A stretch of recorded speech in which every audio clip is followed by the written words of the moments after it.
In Columbus, Ohio, a black teenage girl was shot and killed by a police officer. Natalie Collada is here with the details of this developing story. Natalie? That's right, Heather. This all happened yesterday afternoon in a residential area in Columbus, Ohio. Police received that call just after 4 p.m.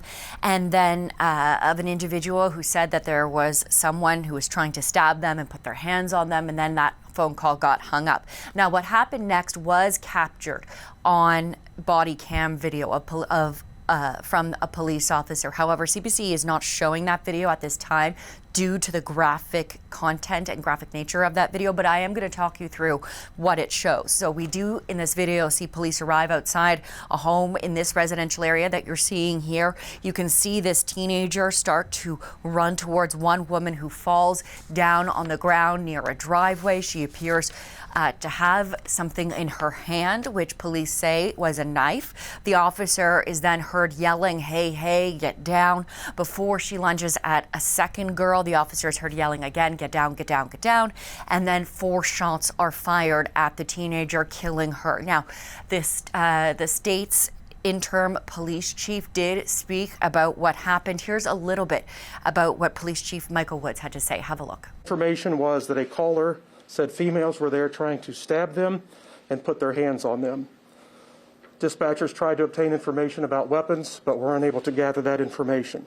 This is a tragic incident for all involved, but especially for the family of the female. Now, police are not yet naming the teenager involved here. They're also not yet naming the officer who fired the shots. They are waiting to have some more investigation. We do know that the state's Attorney General's Bureau of Criminal Investigation is looking in to see whether charges will be filed against the officer in this case. It would then go to a grand jury and then back to the department for an internal review. But as you can imagine, Heather, lots of questions still today about exactly what happened here and who is responsible.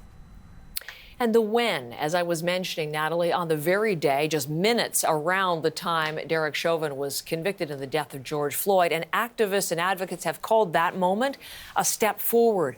And yet this case, how are they reacting to yet another Black American being killed by police? And a Black teenager in this case as well. As you can imagine, lots of outrage, lots of concern as well.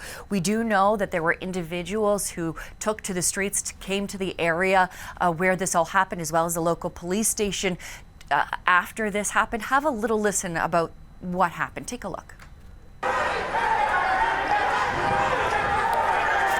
So you can see there protests again on the streets of Ohio as this happened. We also know that Ben Crump, the lawyer for George Floyd's family, also tweeted about this latest incident and its timing. Here's what he says: "As we breathed a collective sigh of relief today, a community in Columbus felt the sting of another police shooting as Columbus police killed an unarmed 15-year-old Black girl, another child lost." So lots of questions, Heather, and we will continue to follow this as the story develops.